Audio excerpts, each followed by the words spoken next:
Setiap berangkat ke sekolah, Nina membawa bekal makanan. Bekal yang dibawa Nina diatur ibunya tanpa memperhitungkan hari ketika Nina tidak masuk sekolah. Nasi goreng dan nasi putih dibawa Nina secara bergantian setiap hari sekolah. Lauk untuk 2 hari sekolah berurutan berupa ayam goreng, baru kemudian telur goreng untuk 1 hari sekolah berikutnya, dan seterusnya berulang. Hari pertama pada minggu pertama tahun ajaran adalah hari Senin. Bekal pertama kali yang dibawa Nina berupa nasi goreng dan ayam goreng. Nina tidak masuk sekolah pada hari Selasa dan Sabtu minggu kedua karena sakit. Hari Rabu minggu kelima adalah hari libur nasional. Pertanyaannya adalah, pada hari apakah selama 5 minggu pertama Nina dibekali dengan nasi goreng dan ayam goreng? Baik, untuk memudahkan ini maka kita buatkan tabel terlebih dahulu ya. Kita sudah buatkan tabel. Ya, tabelnya adalah seperti ini ya. Ini berdasarkan dari keterangan yang A. Hari pertama pada minggu pertama tahun ajaran adalah hari Senin. Jadi yang pertama kita mulai dari hari Senin, kemudian Selasa, Rabu, Kamis, Jumat, dan Sabtu. Karena hari Minggu kan bukan hari sekolah. Selanjutnya, bekal pertama kali yang dibawa Nina berupa nasi goreng dan ayam goreng. Jadi yang pertama kali dibawa Nina itu adalah nasi goreng dan ayam goreng. Nasi gorengnya kita misalkan dengan NG, ayam gorengnya kita misalkan dengan A saja ya. Kemudian yang C, Nina tidak masuk sekolah pada hari Selasa dan Sabtu minggu kedua karena sakit. Jadi pada minggu kedua ini tidak masuk, itu hari Selasa dan hari Sabtu tidak masuk. Selanjutnya, hari Rabu minggu kelima adalah hari libur nasional. Minggu kelima itu berarti yang ini, hari Rabu adalah berarti di sini. Di hari Rabu minggu kelima itu hari libur nasional, berarti tidak masuk sekolah. Selanjutnya, untuk komposisi perubahan nasi dan lauknya adalah yang pertama, nasi goreng dan nasi putih dibawa Nina secara bergantian. Nasi goreng dan nasi putih dibawa Nina secara bergantian setiap hari sekolah. Jadi setiap hari itu berganti-ganti ya. Yang awalnya adalah NG, kemudian NP, NG, NP, NG, NP, NG, NP, NG, NP, NG, NP, NG, NP, NG, NP, NG, NP, NG, NP, NG, NP, NG, NP, NG, NP, NG. Nah, ini adalah untuk yang nasi. Selanjutnya untuk yang lauk itu adalah 2 hari sekolah berurutan berupa ayam goreng. Berarti 2 hari berurutan, maksudnya ya ayam, hari pertama ayam, hari kedua juga ayam, karena 2 hari berurutan ya. Baru kemudian telur goreng untuk 1 hari sekolah berikutnya, baru telur. Jadi urutannya adalah ayam, ayam, telur, kemudian kembali lagi ayam, ayam, telur. Jadi kalau pada hari pertama itu yang dibawa lauknya adalah ayam goreng ya.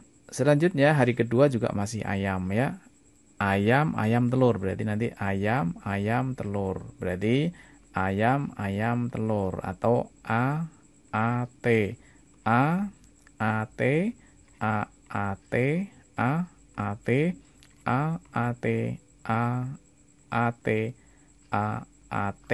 Nah, di sini sudah lengkap ya. Maka sekarang kita tinggal melihat ke yang ditanyakan. Pada hari apakah selama 5 minggu pertama Nina dibekali dengan nasi goreng dan ayam goreng? Nasi goreng itu berarti disingkat dengan NG, ayam goreng kita singkat dengan A. Jadi NG dan A. Nah, di sini adalah yang ditanyakan pada hari apa?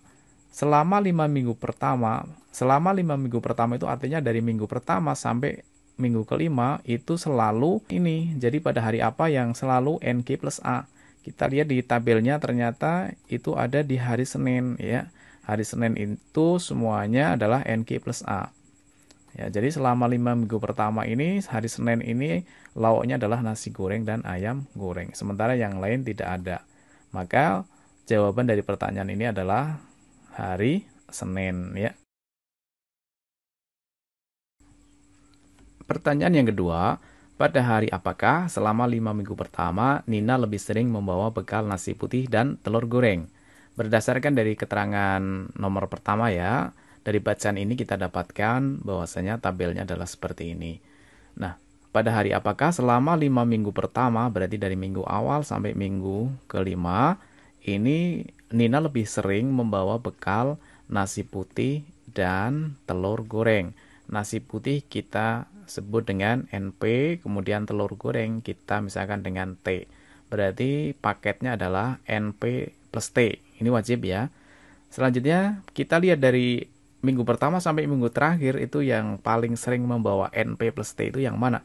Kita lihat yang hari Senin tidak ada, yang hari Selasa NP plus T-nya ada 3 di sini ya. NP plus T, kemudian yang ini NP plus T-nya tidak ada. Di sini NP plus T tidak ada, di sini NP plus T-nya tidak ada juga, yang ini NP plus T-nya ada 1. NP plus T-nya udah hanya 1. Berarti yang paling sering membawa bekal nasi putih dan telur goreng adalah hari Selasa. Berarti jawabannya adalah yang B.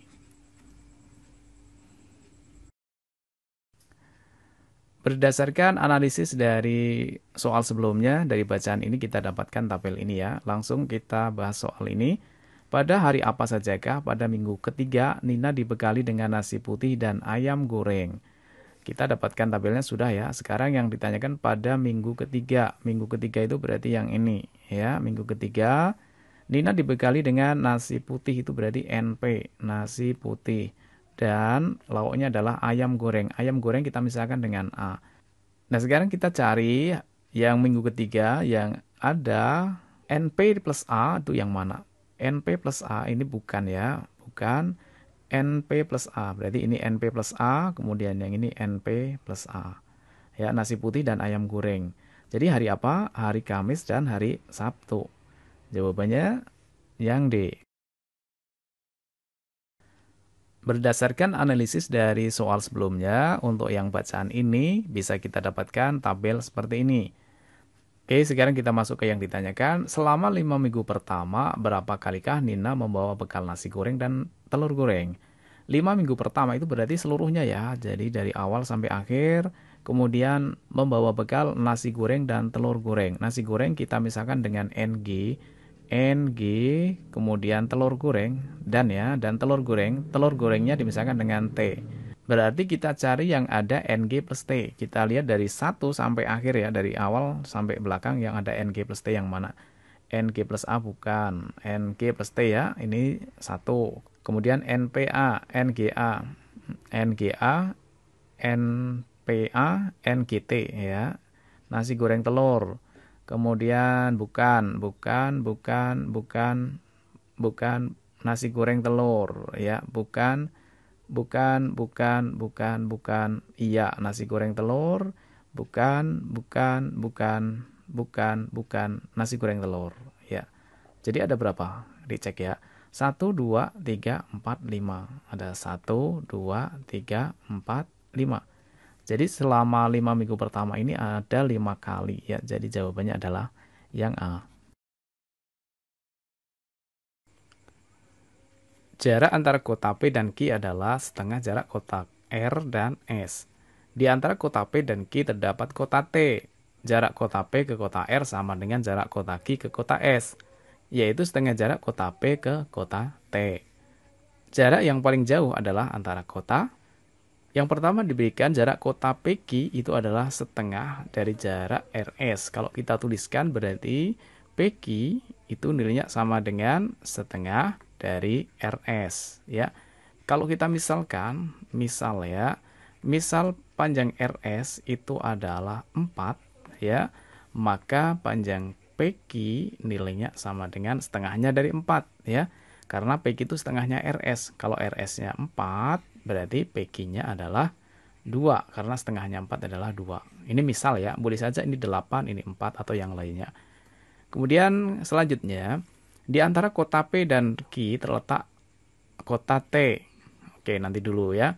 Jarak kota P ke kota R sama dengan jarak kota Q ke kota S, yaitu sama dengan setengah jarak kota P ke kota T. Jadi kalau kita tuliskan PR nilainya sama ya, sama dengan jarak QS, berarti sama dengan QS, sama dengan setengah, berarti setengah dari PT. Baik. Kalau kita gambarkan lagi misalkan ya, ini misalkan. Karena di sini yang diketahui sementara adalah RS-nya terpanjang ya. Berarti ini adalah R, kemudian yang ini adalah S. Karena di sini 4 berarti dibagi 4 saja biar mudah ya. Ini contoh mudahnya. Kemudian PQ sama dengan 2. Karena PQ itu setengahnya RS. Kalau RS-nya ini 4 berarti PQ-nya 2. Berarti kita misalkan ini adalah P, ini adalah Q. Jadinya PQ-nya 2, RS-nya adalah 4 ya, sesuai. Kemudian di antara kota P dan Q, ini terdapat kota T. Nah, T-nya di mana nggak tahu ya. Bisa jadi T-nya di sini, di sini, di sini. Yang jelas di sini tidak disebutkan apakah di tengah atau di pinggir atau mepet, kita nggak tahu. Yang penting di antara gitu ya. Jadi di antara P dan Q ini ada kota T. Jarak kota P ke kota R sama dengan jarak kota Q ke S. PR itu berarti yang ini ya. Ini adalah PR. Jarak kota PR ini sama dengan jarak kota Q ke S. Q ke S berarti ini sama ya. Yang ini sama ini sama. Yaitu setengah jarak dari kota P ke kota T. Ya bisa jadi kalau P-nya ini kan nggak tahu ya. Kita nggak tahu panjang sebenarnya berapa. Tapi ya kalau misalkan ini 2 ya berarti yang ini 1. Nah dari sini kita dapat ambil kesimpulan bahwa jarak yang terpanjang ya, jarak yang paling jauh adalah antara kota R dan kota S. Ya, berarti jawabannya adalah yang B. Dari data suatu sekolah tercatat 230 orang gemar menari, 150 orang gemar melukis, dan 120 orang gemar menari dan melukis. Banyak siswa seluruhnya adalah, untuk memudahkan pekerjaan ini, maka kita buat diagram Venn. Buat 2 lingkaran ya yang saling berpotongan. Kemudian kita isikan 230 itu gemar menari. Kita singkat dengan N saja ya. Di sini menari kita singkat dengan N. Langsung kita tuliskan bantuannya yaitu nilainya 230. Jadi yang di dalam lingkaran ini jumlah totalnya 230. Kemudian 150 itu gemar melukis. Kita singkat dengan L. Yang melukis itu berarti 150 ya. Jadi di dalam lingkaran ini semuanya jumlahnya harus 150. Dan 120 orang itu gemar menari dan melukis. Berarti keduanya letaknya di mana? Ya, letaknya adalah di tengah-tengah karena gemar menari dan melukis. Nah, dari sini kita dapatkan bahwasanya di dalam lingkaran ini ya, di dalam lingkaran yang pertama ini jumlah totalnya harus 230 kan? Nah, di sini sudah ada 120. Kurang berapa? Jadi untuk mencarinya adalah 230 dikurangi 120. Berarti sama dengan 110. Karena kalau kita jumlahkan 110 tambah 120, jumlah totalnya adalah 230. Begitu juga dengan yang lingkaran kedua. Jumlah totalnya harus 150. Sudah ada 120 berarti kurang? Ya, kurang 30. 120 tambah 30, 150. Cocok ya.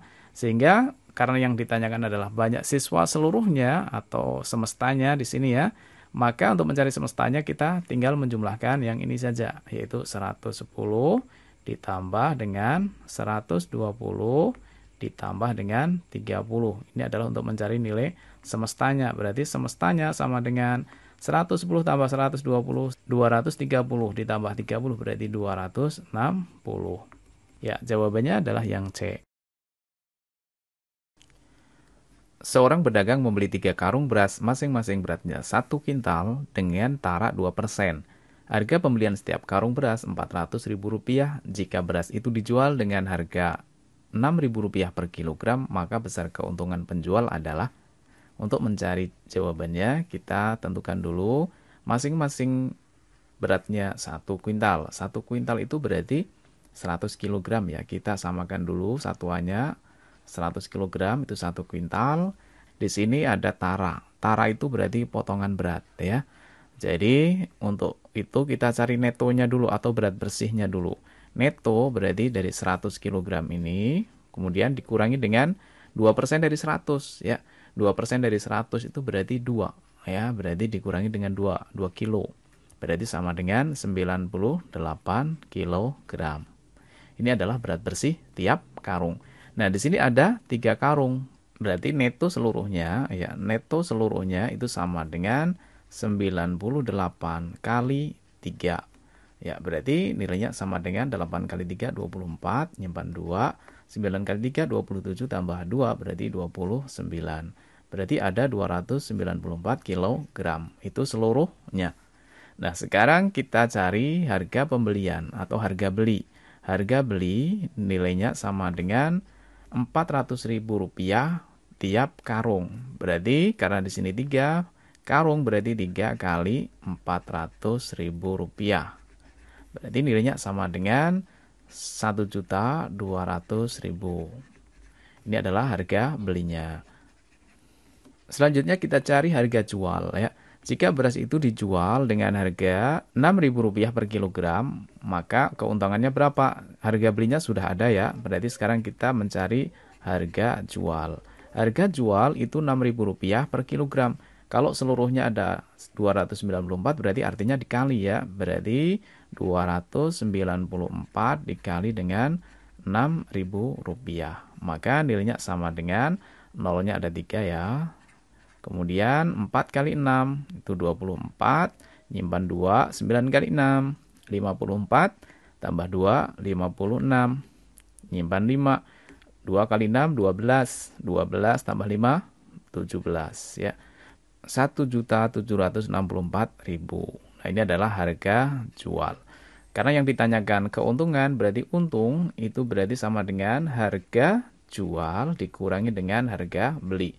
Berarti sama dengan 1.764.000 dikurangi dengan 1.200.000. Berarti nilainya sama dengan nolnya ada 3. Kemudian di sini 4 kurangi 0 berarti 4. 6 kurangi 0 berarti 6. 7 kurangi 2 berarti 5. 1 kurangi 1, 0. Berarti ada 564.000. Jawabannya yang B. Jika 2 kodi baju dibeli dengan harga Rp600.000, maka harga 5 baju adalah titik-titik. Soal ini merupakan soal perbandingan senilai ya, di mana semakin bajunya banyak maka harganya semakin mahal. Karena di sini yang ditanyakan adalah harga 5 baju, maka nilainya sama dengan harga 5 baju. Karena yang ditanyakan 5 baju berarti kita tulis 5. Jadi yang ditanyakan ditulis terlebih dahulu, kemudian dibagi dengan yang diketahui. Di sini baju ya, berarti yang diketahui di sini bagiannya juga baju. Bajunya ada berapa? 2 kodi. 2 kodi itu berapa? Kalau 1 kodi itu ada berapa buah? Ada 20 ya. Kalau di sini 2 kodi berarti 2 kali 20. Berarti ini sama halnya dengan 40. Ya, jadi 2 kodi itu 40 baju ya. Sehingga di sini nilainya adalah 40. Baru dikalikan dengan harganya. Harganya adalah 600.000. Ya, karena ditanyakan harga. Kalau ditanyakan harga berarti pengalinya di sini wajib harga.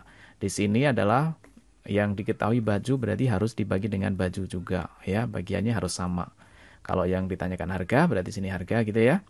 Baik, kita lanjutkan, kita coret nolnya 1 ya, kita coret nolnya 1. Kemudian 60 bagi 4 itu nilainya 15 ya. Jadi kalau dibagi 4 dapat 15, yang ini bagi 4 dapat 1.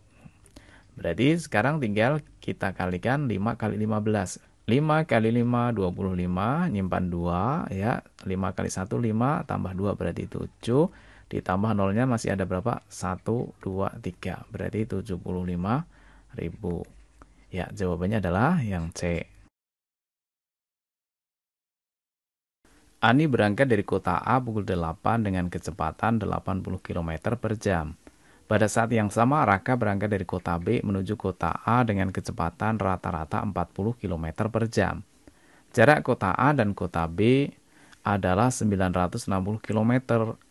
Ani dan Raka akan bertemu pada pukul, kita cari dengan menggunakan rumus waktu berpapasan ya. Karena di sini ada kata bertemu, berarti kita gunakan rumus waktu berpapasan.